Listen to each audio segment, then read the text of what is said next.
Jackson James Rice, an 18-year-old kitefoiling prodigy representing Tonga, tragically passed away on June 15, 2024, during a free diving accident in Faleloa, Ha'apai, Tonga. Born in the United States to British parents, Rice was raised in Tonga, where his family operates a tourist lodge. He had recently competed in the Last Chance Regatta in Hyères, France, narrowly missing qualification for the Paris 2024 Olympics in the newly introduced kitefoiling event. Despite not securing a spot, Rice remained optimistic about future competitions, aiming for the 2028 Olympics.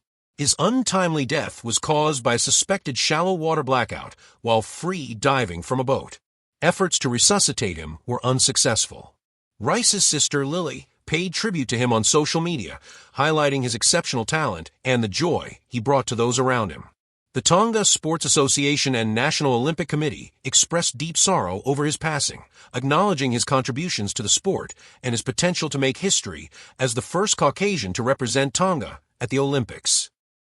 Rebecca Cheptegei, a 33-year-old Ugandan marathon runner and 2024 Paris Olympian, tragically died on September 5, 2024, after suffering severe burns inflicted by her former boyfriend, Dickson Ndiema, in Kenya.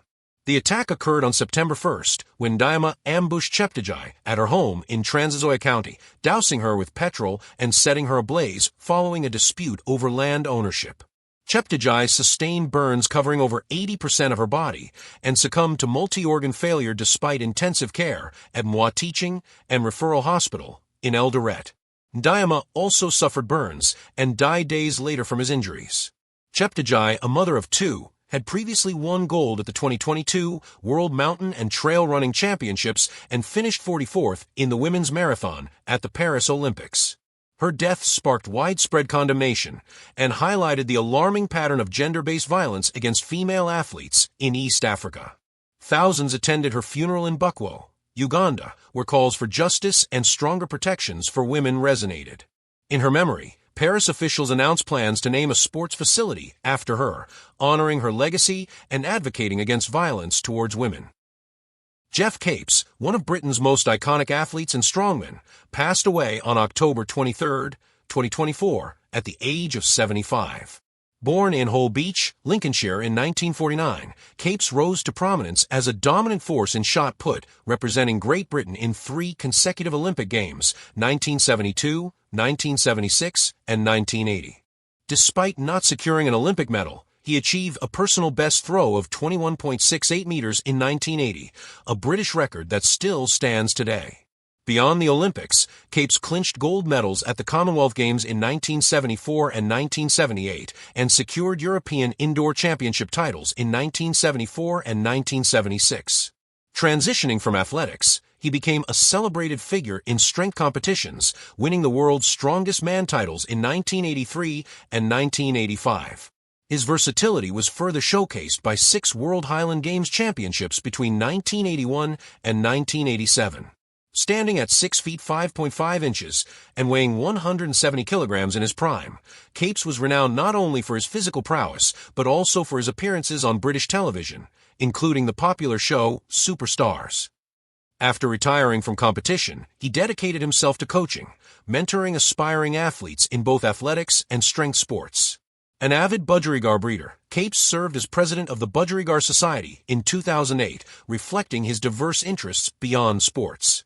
Capes' legacy extends through his family, with his children, Emma and Lewis, achieving national success in shot put. His contributions to British sports and culture have left an indelible mark, inspiring generations of athletes and enthusiasts alike. Sophie Hedegaard, a prominent Swiss snowboard cross athlete and Olympian, tragically lost her life at the age of 26 in an avalanche at the Arosa Resort in Switzerland on December 23, 2024.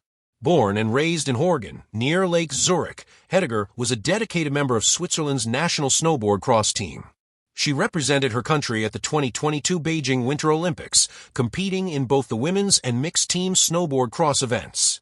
In the 2023-24 season, she achieved her first 2 World Cup podium finishes, securing 2nd place in St. Moritz and 3rd in Gdori, Georgia.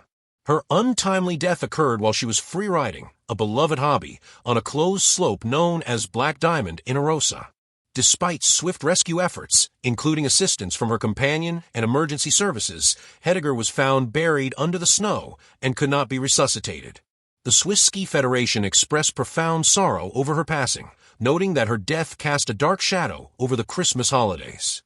Cheptegei had been preparing for the 2025 World Championships in Engadin, Switzerland, aiming to fulfill her dream of winning a medal on home soil. Her legacy endures as an inspiration in the snowboarding community, remembered for her passion, achievements, and the indelible mark she left on the sport. Matilda Lorenzi, a rising star in Italian alpine skiing, tragically passed away at the age of 19 following a training accident on October 28, 2024. Born on November 15, 2004 in Turin and raised in Valgei, she began skiing alongside her sister Lucrezia, who also competes internationally. To support their training, the Lorenzi family relocated to Sestriere, where both sisters honed their skills with the Sci Club Sestriere before joining the Centro Sportivo Esercito, the sports club of the Italian Army. During the 2023-24 season, Lorenzi achieved significant milestones, including winning the Italian national titles in both the elite and junior categories in Super G at Sarntal. She also secured a 6th-place finish in downhill and 8th in Super G at the Junior World Championships in Châtel, France.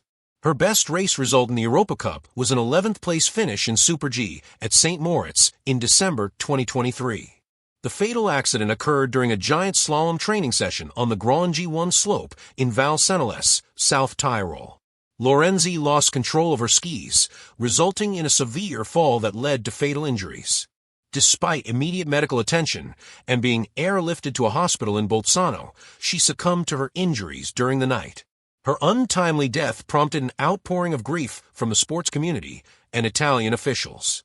President Sergio Mattarella, Prime Minister Giorgia Meloni, and other leaders expressed their condolences, highlighting her as a promising talent lost too soon. The Italian Winter Sports Federation suspended all activities in mourning, and tributes poured in from fellow athletes, including U.S. ski star Michaela Schifrin. Nino Benvenuti, Italy's most celebrated boxer, passed away on May 20, 2025, in Rome at the age of 87. Born Giovanni Benvenuti on April 26, 1938, in Isola d'Istria, now Isola, Slovenia, he rose from a challenging post-war upbringing to become an icon of Italian sport. Benvenuti's amateur career was extraordinary. He amassed a record of 120 wins with only one disputed loss and clinched gold at the 1960 Rome Olympics in the welterweight division, also earning the Val Barker Trophy for Best Boxing Style. Turning professional in 1961, he became the undisputed world champion in 2 weight classes, super welterweight 1965 to 1966 and middleweight 1967 to 1970. His trilogy against Emil Griffith remains legendary, with Benvenuti reclaiming the middleweight title in their third bout in 1968, the same year he was named the Ring Magazine's Fighter of the Year. He retired in 1971 with a professional record of 82 wins, 35 by knockout, 7 losses, and 1 draw. Beyond the ring, Benvenuti was a sports commentator for RAI, acted in Italian films, and was inducted into the International Boxing Hall of Fame in 1992. His death marks the end of an era for Italian boxing, though his legacy as a symbol of resilience and excellence endures. Anneli Erhardt, née Johns, born on June 18, 1950, in Orselben, East Germany, was a pioneering figure in women's hurdling. She etched her name into Olympic history by winning the inaugural women's 100-meter hurdles at the 1972 Munich Games, setting a world record of 12.59 seconds. This victory not only marked her as the first Olympic champion in this event, but also as East Germany's first gold medalist in the discipline. Erhardt's athletic prowess was evident early in her career. She secured a silver medal at the 1971 European Championships in Helsinki and clinched gold at the 1974 European Championships in Rome with a championship record of 12.66 seconds. Between 1971 and 1975, she remained undefeated, setting an impressive 20 world records across various hurdle distances, both indoors and outdoors. Her dominance extended to the European Indoor Championships, where she won gold in 1972 and 1973. Beyond her athletic achievements, Erhardt was known for her humility and dedication. She trained with SC Magdeburg and was coached by Klaus Wubenhorst. In 1970, she married Olympic sprint canoer Manfred Ehrhardt. After retiring from competitive athletics following the 1976 Montreal Olympics, where she reached the semifinals, she worked as a photo laboratory assistant and later contributed to sports and youth programs in Magdeburg. Anne-Lai Ehrhardt passed away on October 18, 2024, in Magdeburg at the age of 74. Her legacy endures as a testament to excellence and resilience in athletics. Mercedes Pamares Permels, affectionately known as La Zurda de Oro, the Golden Lefty, was a trailblazing figure in Cuban volleyball and a cornerstone of the legendary Morenas del Caribe. Born on April 9, 1954 in Majagua, Ciego de Avila, she began her volleyball journey at 14 and quickly rose to prominence with her exceptional left-handed attacks and strategic prowess. As captain of the Cuban national team, Pamares led her squad to remarkable achievements, including a historic gold medal at the 1978 FIV World Championship in the Soviet Union, Cuba's first world title in women's volleyball. She was also named the best attacker at both the 1977 World Cup in Japan and the 1978 World Championship. Her Olympic appearances span the 1972 Munich, 1976 Montreal, and 1980 Moscow Games, where Cuba consistently finished in the top 5. Beyond her playing career, Pamares dedicated herself to coaching, imparting her knowledge in countries like Venezuela, Mexico, and Qatar. She passed away on August 6, 2024, in Havana at the age of 70, leaving behind a legacy that paved the way for future generations of Cuban volleyball excellence. Carlos Alberto Pedroso Curiel, a distinguished Cuban fencer, passed away on December 25, 2024, at the age of 57 in Cienfuegos, Cuba. He succumbed to severe burns sustained in a domestic accident, as reported by journalist Raul Rodriguez. Pedroso's fencing career was marked by significant achievements. He secured a bronze medal in the Team AP event at the 2000 Sydney Olympics, contributing to Cuba's standing in the sport. His prowess extended to World Championships, where he earned a gold medal in 1997 in Cape Town and 3 bronze medals in 1989, 1998, and 1999. At the Pan American Games, he clinched gold medals in both individual and team AP events in 1987, 1995, and 1999. His early promise was evident as he became the world junior runner-up in 1987. Beyond his athletic achievements, Pedroso was a beloved figure in Cuban fencing. His passing prompted an outpouring of tributes from teammates and the fencing community. Fellow fencer Ivan Goytazolo remembered him as the stalwart of Cuban fencing, highlighting his leadership and dedication to the sport. The Cuban Institute of Sports, INDER, acknowledged his contributions, noting his Olympic success and the impact he had on the sport in Cuba. Carlos Alberto Pedroso's legacy endures in the annals of Cuban sports history. His dedication to fencing and his role in elevating the sports profile in Cuba remain a testament to his commitment and passion. Tsutomu Hanara, a revered figure in Japanese wrestling, passed away on February 5, 2024, at the age of 84 in Suginami, Tokyo. Born on January 3, 1940, in Shimonoseki, Yamaguchi Prefecture, Hanara etched his name into Olympic history by securing the gold medal in the flyweight Greco-Roman wrestling category at the 1964 Tokyo Olympics. His victory was a significant achievement as he triumphed over Bulgaria's Angel Karazov and Romania's Dumitru Pirvilescu, the defending champion, in a round-robin final. Beyond his Olympic success, Hanara made notable contributions to the sport as a coach and administrator. He served as the chairman of the Strengthening Committee of the Japanese Wrestling Federation, playing a pivotal role in enhancing the nation's wrestling program. Under his leadership, Japan achieved remarkable success at the 1988 Seoul Olympics.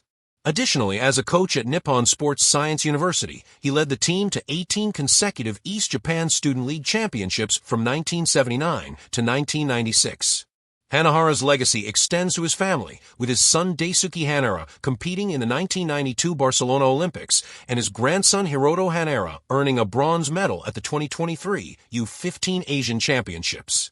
His passing marks the end of an era for Japanese wrestling, leaving behind a legacy of excellence and dedication to the sport.